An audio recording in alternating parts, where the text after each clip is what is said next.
पूजा पाठ, कर्मकांड, ज्योतिष सीखने एवं सनातन धर्म से संबंधित वास्तुशास्त्र, जंत्र मंत्र, तंत्र, शास्त्रोक्त ज्ञान प्राप्त करने के लिए जुड़े हमारे इस चैनल से। नमस्कार मित्रों, स्वागत है ज्योतिष शिक्षा के इस भाग में, जहाँ पर आप अपने नक्षत्रों का अध्ययन कर रहे थे। आज आपके लिए अत्यंत महत्वपूर्ण जानकारी लेकर के आए हैं मार्गेश और आयु। हर व्यक्ति के मन में जिज्ञासा होती है कि हमको कितने दिन जीना है। यद्यपि ज्योतिषी के लिए यह मना किया गया है कि किसी की आयु का वर्णन स्पष्ट रूप से नहीं करना चाहिए। कहते हैं कि आयु कर्मंच वित्तंच विद्या निधनमेव च पंचयितान्यपि सृज्यन्ते गर्भस्थस्यैव देहिनः। 5 चीजें परमात्मा गर्भ में ही निश्चित कर देते हैं। आयु कितने दिन जीना है, कर्मंच काम क्या करना है, वित्तंच धन कितना होगा, और विद्या कितना विद्या अध्ययन करेगा, निधन में च कब मरना है, यह परमात्मा पहले से ही निश्चित कर देता है। और उस समय भी ज्ञानी लोगों की बुद्धि भ्रमित हो जाती है। प्रसंग में आया है जब ब्रह्मा जी रावण के जीवन में मृत्यु का समय लिख रहे थे, विवाह का समय लिख रहे थे, तो उस समय रावण ने देखा कि पितामह ब्रह्मा ने लिखा कि नर के कर आपन बदबाजी, मनुष्य के द्वारा मृत्यु होगी तो हंसे वो जान विधि लिखा असाची। हंसा जोर से कि अरे इतना शक्तिशाली रावण मनुष्य के द्वारा कैसे मारा जाएगा। जब उसको जानकारी हुई कि रावण का विवाह पाताल में होगा, मैदानों की पुत्री मंदोदरी से विवाह ब्रह्मा जी ने लिखा, तो रावण को हंसी आई कि कहाँ पृथ्वी का स्वामी रावण और पाताल में उसकी विवाह शादी लिख दिया। पर कहते हैं कि जन्म विवाह मरणगत सोई, जो जस लिखा तहाँ तस होई। इसको कोई बदल नहीं सकता है। आज भी हम आप कितना वर और कन्या देखते हैं, लेकिन पूर्व जन्मनि यद विद्या, पूर्व जन्मनि यद धनम, पूर्व जन्मनि यद स्त्री, तो अग्रे धावती धावती। ये पहले से ही निश्चित हो चुके हैं, हम उस पर कुछ भी नहीं कर सकते। फिर भी यह मार्गेश और आयु के विषय में एक विशेष जानकारी है। बहुत गौर से सुनेंगे तो निश्चित रूप से सरलतम विधि से हमने इसको बनाया है कि आपको स्वयं अपनी कुंडली देख करके यह जानकारी हो जाए कि आयु की गणना हमको कैसे करनी है। पहले एक सरल पद्धति से आयु की गणना आपको बताते हैं। मानसागरी एक बहुत प्राचीन ग्रंथ है, ज्योतिष शास्त्र का बहुत सम्मानित ग्रंथ है, और भी प्राचीन ग्रंथों में आयु के विषय में लिखा गया है। उसके अनुसार यदि हम देखते हैं तो रविवार को जिनका जन्म होता है, वार के अनुसार उस जातक की आयु 60 वर्ष की कही गई है। परंतु जन्म से पहला, छठा और 22वां महीना रविवार को यदि जन्म हो तो जन्म से पहला, छठवां और 22वां महीना घातक होता है। यदि सोमवार को जन्म हो तो 84 साल की आयु बताई गई है, लेकिन 11वें, 16वें और 27वें वर्ष में अत्यंत पीड़ा प्राप्त होती है, शारीरिक कष्ट प्राप्त होता है। यदि मंगलवार को जन्म लेने वाला जातक हो तो 74 साल की आयु दी गई है, लेकिन जन्म के दूसरे और 22वें वर्ष में अत्यंत पीड़ा और कष्ट का अनुभव होता है। यदि बुधवार को किसी का जन्म हुआ हो तो जातक की आयु 64 वर्ष की होती है, लेकिन 8वें महीने और 8वें साल में घातक होता है। गुरुवार को जन्म लेने वाले जातक की उम्र 84 वर्ष की होती है, और ऐसे जातक उम्र की 84 वर्ष को पूरा करते हैं, लेकिन 7वें, 13वें और 16वें वर्ष में अत्यंत कष्ट प्राप्त होता है। इसी तरह से शुक्रवार को जन्म लेने वाले जातक की आयु 60 वर्ष की लिखी गई है, 60 साल जिंदा रहते हैं। लेकिन शनिवार के दिन यदि जन्म हो, शनिवार हो, तो 13वें उसकी आयु 13वें साल में कष्ट पाकर भी वह 100 साल तक जिंदा रह सकते हैं, क्योंकि शनि आयु के स्वामी हैं। और यदि अष्टम से संबंध हो जाए तो दीर्घायु बनाते हैं। यद्यपि रोगी होता है व्यक्ति, लेकिन आयु बहुत बड़ी देते हैं। इसलिए शनिदेव आयु के कारक हैं, अष्टम भाव के कारक हैं, और वह 100 वर्ष की आयु देती हैं। पर आयु के 13वें साल में उसको अधिक कष्ट होता है। इसी तरह से जन्म कुंडली जन्म लग्न के अनुसार आपके शरीर का परिचायक है। जन्म लग्न जानने के लिए हम जब जन्मांक चक्र खोलते हैं तो जो संख्या मध्य में ऊपर की ओर पहले खाने में लिखी होती है, 5 है, 1 है, 7 है, वही हमारी जन्म लग्न है। जन्म लग्न आपके शरीर का परिचायक है। उसी से जो 8वीं राशि होती है वह आयु भाव होता है, उसको मृत्यु भाव कहते हैं।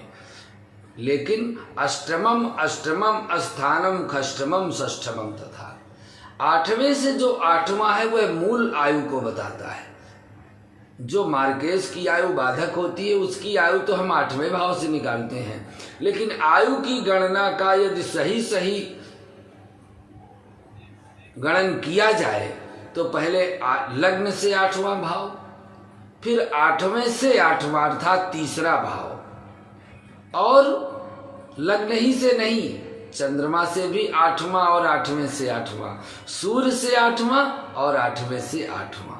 इन 3 प्रकार से जब आयु निकलती है तब एग्जैक्ट क्लियर आयु निकालने की स्थिति बनती है। क्योंकि व्यक्ति की मृत्यु अष्टम से अष्टम यानी तीसरा भाव मार्केश होता है। यदि व्यक्ति की मृत्यु अस्वाभाविक होती है तो मार्केश का योगदान भी होता है। 2 प्रकार से मृत्यु होती है। एक मृत्यु तो आयु के पूरा होने पर होती है, और यदि बीच में कोई मार्केश या आयु में बाधा है तो उसको कहते हैं मार्केश। मार्केश क्या होता है? जन्म लग्न से दूसर सप्तम 8वें घर का स्वामी जौन, जन्म लग्न से जानिए मार्केश है तौन। जन्म लग्न से दूसरा भाव मार्केश का भाव है, 7वां भाव मार्केश का भाव है, और इसी तरह से 6वां भाव रोग का भाव है। लेकिन 6वें से जो 6वां है अर्थात 11वां भाव वो स्थायी रोग बताता है। हमारे जीवन में रोग क्या होंगे इस पर चर्चा तो हम भविष्य में दूसरे भाग में करेंगे। आज तो केवल मार्केश और आयु की चर्चा करेंगे। सूर्य और चंद्र लग्न से भी इसको देखना चाहिए। अष्टम भाव कैसा है, उसकी दशा क्या है, अष्टमेश की शक्ति क्या है, अष्टमेश की स्थिति क्या है। दूसरा, तीसरा, 7वां और 11वां भाव भी ध्यान से देखना पड़ता है। क्योंकि यदि 6वां भाव दूषित है, रोग तेजी से आ गया, रोग गंभीर होकर के रोग अर्थात 6वें भाव का स्वामी 6वें से 6वें में बैठ जाए तो गंभीर रोग का सूचक है। जो साधारण रोग है, सर्दी, जुखाम, बुखार, ऐसे जो रोग आते हैं वो 6वें भाव से देखे जाते हैं। लेकिन हमारे जीवन में स्थायी रोग कौन सा होगा वह हम 6वें से 6वें में जाएंगे। जो ग्रह बैठे होंगे उसके अनुसार रोग होगा। इस तरह से केवल जन्म लग्न से की गई गणना गलत साबित हो सकती है। जन्म लग्न, चंद्र लग्न, सूर्य लग्न, तीनों लग्न यदि कमजोर हैं तो व्यक्ति अल्पायु हो जाता है, कम आयु वाला हो जाता है। पता चला कि षष्ठम में रोग भाव लग्न कुंडली से प्रबल है, लेकिन सूर्य और चंद्र कुंडली में रोग मुक्त है, रोग स्थान रिक्त है, रोग स्थान का स्वामी हमें स्थायी रोग नहीं दे रहा है, वह उसका संबंध त्रिकोण से लग्न से बन रहा है, तो रोग तो होंगे पर असाध्य नहीं होंगे। इसी तरह से किसी शुभ ग्रह की दृष्टि लग्न और लग्नेश पर हो जाए तो आयु की वृद्धि होती है, परंतु व्यक्ति अल्पायु ही रहता है। यह सब व्यक्ति के ग्रहों के बलाबल पर निर्भर करता है। व्यक्ति की आयु की गणना करना एक कठिन परिस्थिति है। हस्तरेखा शास्त्र को यदि हम चर्चा करें तो हस्तरेखा शास्त्र के अनुसार व्यक्ति की आयु का निर्णय आसानी से सटीकता से किया जा सकता है। मेरे विचार में यह आया है कि मणिबंध से लेकर के, जो मणिबंध रेखा होती है, मणिबंध से लेकर के यदि जीवन रेखा कमजोर हो, छोटी हो, तो व्यक्ति की आयु 70 वर्ष के आसपास ही पार कर पाता है। यदि मंगल रेखा बलवान हो जाए मंगल क्षेत्र से और वह शुक्र से संबंध बना ले तो उस व्यक्ति के रोग में लड़ने की क्षमता बहुत होती है। इसलिए स्वास्थ्य में गिरावट मंगल नहीं आने देते। व्यक्ति बीमार कम पड़ता है, यदि बीमार होता भी है तो कुछ समय बाद ठीक हो जाता है। मंगल रेखा का बलवान होना व्यक्ति को जीवन पर्यंत निरोगी बनाता है। यह एक विशेष चिन्ह पाया जाता है। और जब भी वह व्यक्ति मरता है, यदि मंगल रेखा बलवान है तो उसकी मृत्यु स्वाभाविक होती है, आयु पूरी होने पर होती है। समणिबंध और मंगल रेखा पर निर्भर है। हाँ, यदि हार्ट अटैक से कोई व्यक्ति मरता है तो मंगल रेखा नहीं, फिर हृदय रेखा देखी जाएगी। हस्तरेखा में हृदय रेखा यदि बीच से कटी है तो हार्ट अटैक से भी व्यक्ति की मृत्यु हो सकती है। यद्यपि जीवन में मृत्यु एक सच्चाई है, जो जन्मे सो निश्चय नाशे, जो नाशे सो पुनः प्रकाशे। जिसका जन्म हुआ है उसकी मृत्यु निश्चित है। परंतु मरने से डरने वाले लोग अक्सर मरने की तारीख ज्यादा पूछते हैं। हमारी आयु बता दीजिए। प्रायः 60 साल से ऊपर जो लोग हो गए हैं, जब भी ज्योतिषी को मिलेंगे अपनी आयु जरूर पूछते हैं, पर एक मर्यादा है। कभी भी किसी की आयु की गणना जल्दीबाजी में नहीं करना चाहिए और व्यक्ति को बताना भी नहीं चाहिए। कम से कम यह जो पाठक हैं, जो श्रोता हैं हमारे, जो सुन रहे हैं, वो भी इस बात को समझें, क्योंकि किसी बंधु की आयु को बताना सटीक विधि से अच्छा है, पर उसकी स्थिति को देख करके कुछ लोग अपनी आयु को ज्योतिषी से पूछ करके वहीं से समाप्त मान लेते हैं। अल्पायु है तो उपायों का समाधान करके उस आयु को बढ़ाने का भी प्रयोग शास्त्र में दिया गया है। मार्केश है, दूसरे, 7वें, 8वें, 6वें, 11वें, तीसरे और 12वें, इन ग्रहों की महादशा में अथवा किसी दूसरे ग्रह की महादशा में, इन ग्रहों की अंतरदशा में मार्केश की स्थिति बनती है। कुछ ग्रह मारक होते हैं, कुछ मार्केश होते हैं। यदि मार्केश स्थान से शनि का संबंध हो जाए तो यह मार्केश प्रबल हो जाता है। राहु का संबंध हो जाए, केतु का संबंध हो जाए तो मार्केश प्रबल हो जाता है। परंतु यदि सूर्य का संबंध अष्टम से है तो सूर्य चंद्रमा को अष्टम का दोष नहीं लगता है। ये मार्केश तो होते हैं पर मारक नहीं होते। मारक ग्रहों की दशांतर दशा या प्रत्यंतर दशा का अध्ययन सूक्ष्मता से करने के बाद शास्त्र में शिव आराधना का विधान दिया गया है। महामृत्युंजय मंत्र का जप करने से यदि बीच में आयु रेखा कटी है अथवा मार्केश की दशा में शनि राहु केतु का संबंध बन रहा है तो महामृत्युंजय के जप से वो आयु बाधा दूर हो जाती है। मारक ग्रहों की दशा में जो उपाय बताए गए हैं उसमें सबसे पहला उपाय, सबसे श्रेष्ठ उपाय और सबसे सटीक उपाय महामृत्युंजय है। ओम हौं ओम जूं सह भूर्भुवः स्वः त्र्यंबकं यजामहे सुगंधिं पुष्टिवर्धनम् उर्वारुकमिव बंधनात् मृत्योर्मुक्षीयमामृतात्। ओम भूर्भुवः स्वः ओम जूं सह हौं ओम।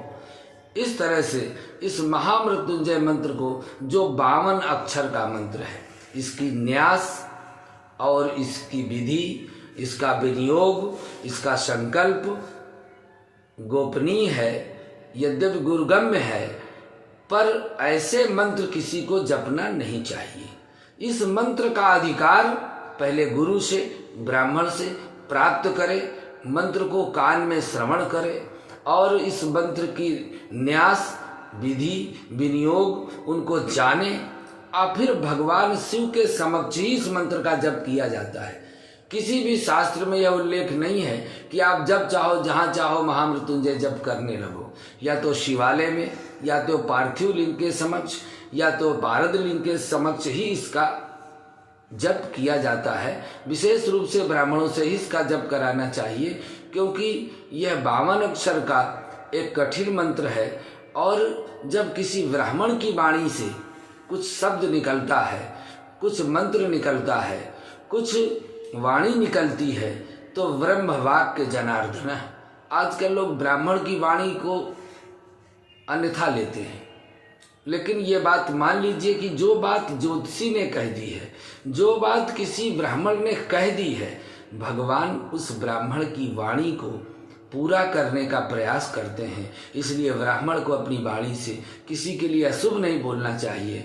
और महामृत्युंजय जब ये ब्राह्मण के द्वारा होता है तो भगवान की मर्यादा लगती है। सनातन धर्म भगवान ने कहा है कि जो ब्राह्मण सनातन धर्म के रक्षार्थ किसी को कोई वचन दे दिया है और मंत्र जप कर दिया है, तो उसकी रक्षा करना भगवान का कर्तव्य बन जाता है, क्योंकि ब्रह्म वाक्य जनार्दन है। भगवान कुछ नहीं बोलते, ब्राह्मण की वाणी से ही कहलाते हैं। इस विषय में यदि कुछ स्वयं करना चाहे तो राम रक्षा स्तोत्र का पाठ नित्य करें, महामृत्युंजय स्तोत्र का पाठ करें और लग्नेश और राशिस के मंत्रों का अनुष्ठान करें। जैसे हमने बताया है कि मार्गेश आ जाए तो व्यक्ति को अपने जन्म नक्षत्र के दिन प्रातः जिस दिन पड़े उस दिन की होरा सूर्योदय के आधा घंटे पहले से आधा घंटे बाद तक होती है। उस 1 घंटे में जो भी वह पूजा पाठ करेंगे उसका 1000 गुना फल मिलेगा, नक्षत्र को बल प्राप्त होगा, रक्षा अवश्य होगी। किसी किसी की पत्रिका में 6वें भाव व 8वें भाव के स्वामी अशुभ ग्रहों के साथ ऐसा योग बना देते हैं जो घातक हो जाता है। उसको कहते हैं वाहन दुर्घटना। उसके लिए वाहन दुर्घटना के लिए शुक्र जिम्मेदार है। यदि 6वें और 8वें से के स्वामी के साथ शुक्र का संबंध हो जाए, भले शुक्र लग्नेश हो, तो वाहन से चोट जरूर लगेगी। इसी तरह से यदि किसी का लोहा या मशीनरी से दुर्घटना का योग बनता है तो उसके लिए शनि जिम्मेदार है। शनि अष्टम में हो, आयु बढ़ाते हैं, लेकिन षष्ठम से भी संबंध रखें, अथवा षष्ठेश और अष्टमेश से शनि का संबंध हो जाए तो किसी लोहा या मशीनरी वस्तु से दुर्घटना होगी।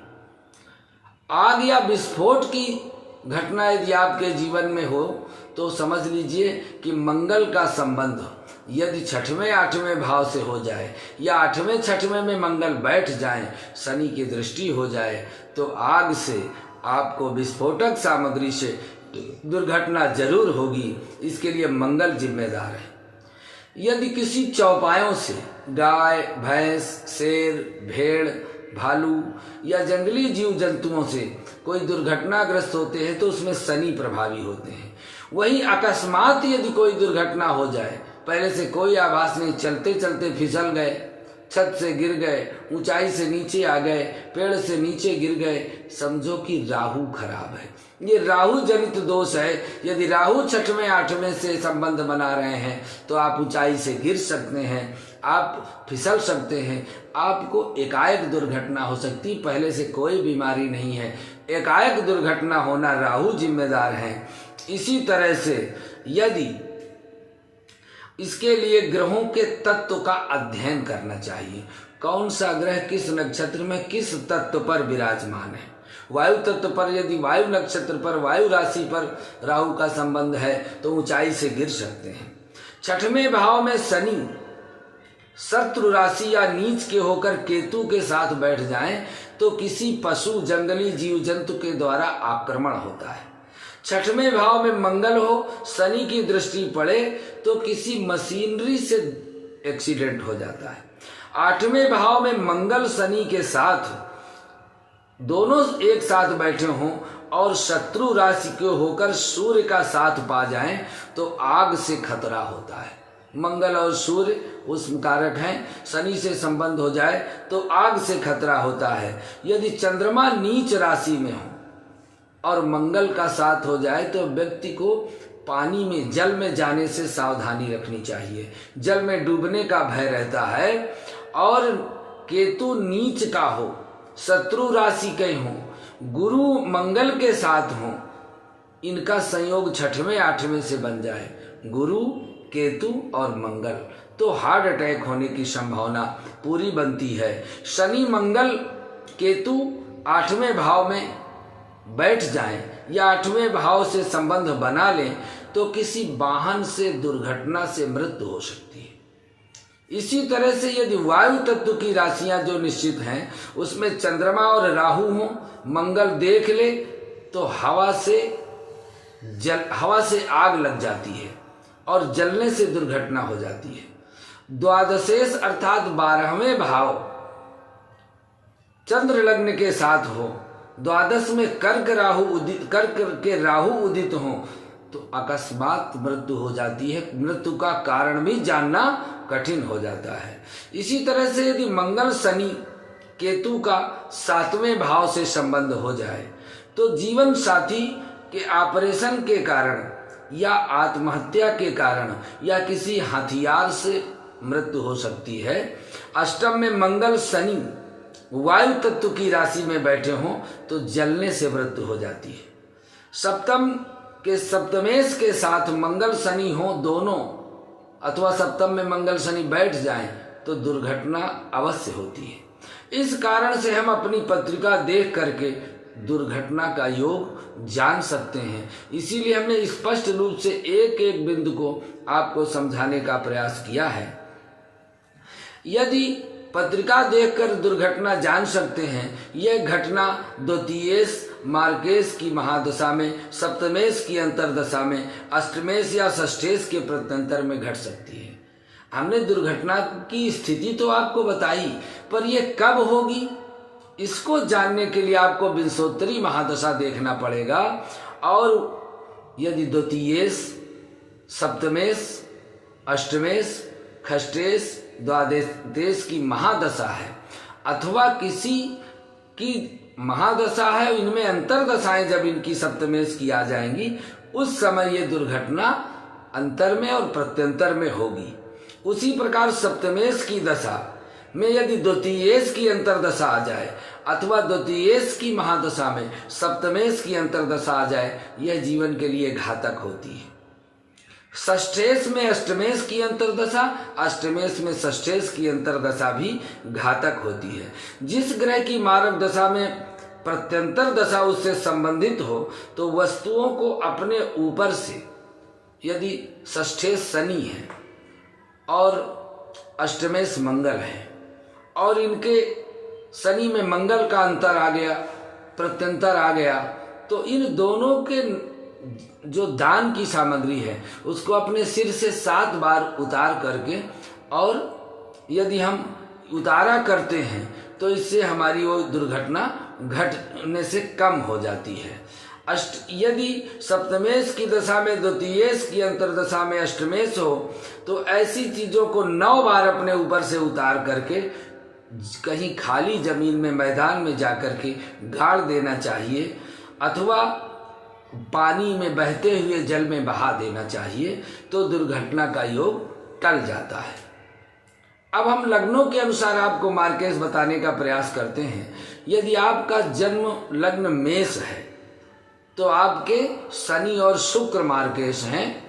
इनकी महादशा में जब अन्य ग्रहों की अंतरदशा आएगी तो कष्ट होगा। वृष लग्न में गुरु मार्केश हैं, मिथुन लग्न में मंगल और गुरु दोनों मार्केश हैं, कर्क लग्न में शुक्र मार्केश हैं, सिंह लग्न में शनि और बुध मार्केश हैं, कन्या लग्न में मंगल मार्केश होते हैं, तुला लग्न में भी मंगल मार्केश होते हैं, क्योंकि तुला 7 नंबर से शुरू होती है, 8वें नंबर पर मंगल की राशि आ जाती है। वृश्चिक लग्न में बुध मार्केश होते हैं, धनु लग्न में शनि और शुक्र मार्केश होते हैं। इसीलिए धनु लग्न के व्यक्ति के जीवन में जब शुक्र में शनि का या शनि में शुक्र का अंतर आएगा तो बहुत बड़ी परेशानी जीवन में आती है। मकर लग्न में मंगल, कुंभ लग्न में मंगल और गुरु, मीन लग्न में मंगल और शनि। मारक ग्रहों की दशा, अंतरदशा, प्रत्यंतर दशा, सूक्ष्म दशा यह मानसिक स्थिति को खराब करती है। शारीरिक दुर्घटना, बीमारी, तनाव, अपयश, अपकीर्ति जैसी परेशानी हो सकती है, मृत्यु तुल्य कष्ट हो सकता है। इसलिए मार्केश का विचार करते समय जन्मांक चक्र के 12 खानों का विभाजन करना चाहिए, जिन्हें 12 भाव कहा गया है। जन्म चक्र के अष्टम स्थान से आयु का विचार करें, उस अष्टम स्थान में जो अष्टम स्थान लग्न से तृतीय स्थान होता है उसको भी देखें और सूर्य से और चंद्रमा से भी देखें। मारक स्थान का भी विचार करें, क्योंकि 12वां भाव भी अत्यंत कष्ट का भाव होता है। जीवन में जब भी व्ययस की अंतरदशा, महादशा या प्रत्यंतर दशा या सूक्ष्म दशा आएगी उस समय भी अनायास परेशानियां आती हैं, इसको भी ध्यान में रखना चाहिए। व्ययस ग्रह सबसे पापी हो जाता है। शुक्र को छोड़कर व्यय भाव में कोई भी ग्रह बहुत अच्छा फल नहीं देते हैं। इस दृष्टि से लग्न के भी व्यय स्थान अर्थात 12वें भाव को भी मारक कहा जाता है। जातक के जन्म समय में पूर्वी क्षितिज में स्थित राशि के आधार पर लग्न उस समय उपस्थित नक्षत्र, जन्म नक्षत्र, जन्म राशि का निर्धारण किया जाता है। मेष, वृष, मिथुन, कर्क, सिंह, कन्या, तुला, वृश्चिक, धन, मकर, कुंभ और मीन। इन राशियों के स्वामी क्रमशः मंगल, शुक्र, बुध, चंद्र, सूर्य, बुध, शुक्र, मंगल, गुरु, शनि, शनि, गुरु होते हैं, जिसमें सूर्य, मंगल, शनि पाप ग्रह हैं। यदि हम पाप ग्रहों की दशा से, तो सूर्य और मंगल पाप ग्रह हैं, शनि पाप ग्रह हैं, गुरु तथा शुक्र शुभ ग्रह हैं। जबकि बुध पाप ग्रहों के साथ हो तो पाप प्रभाव में चले जाते हैं। ऐसे तो बुध भी शुभ ग्रह हैं, लेकिन यदि बुध पाप ग्रह के सानिध्य में जाते हैं तो पापी हो जाते हैं। और चंद्रमा भी यदि शुक्ल पक्ष में है पंचमी से तो फिर वह शुभ रहते हैं, और कृष्ण पक्ष में चंद्रमा भी पाप युक्त होने पर पापी हो जाते हैं।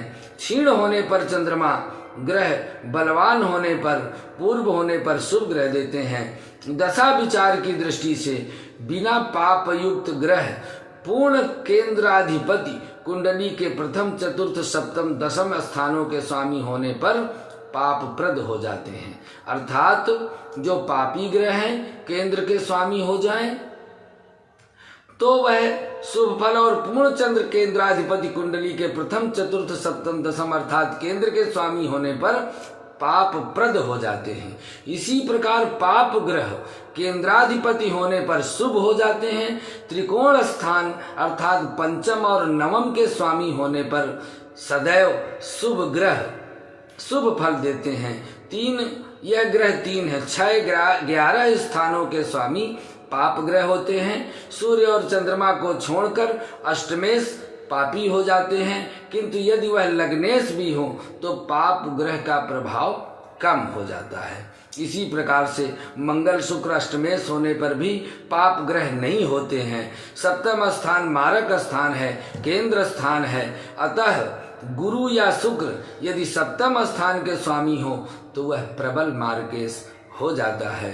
इसमें कम से कम बुध और चंद्र सबसे कम मारक होते हैं। सर्वे ग्रहा मारका भवंती पर सूर्य चंद्र बुधौ बिना। इन तीनों मारक स्थानों को आपको विधिवत देखना चाहिए।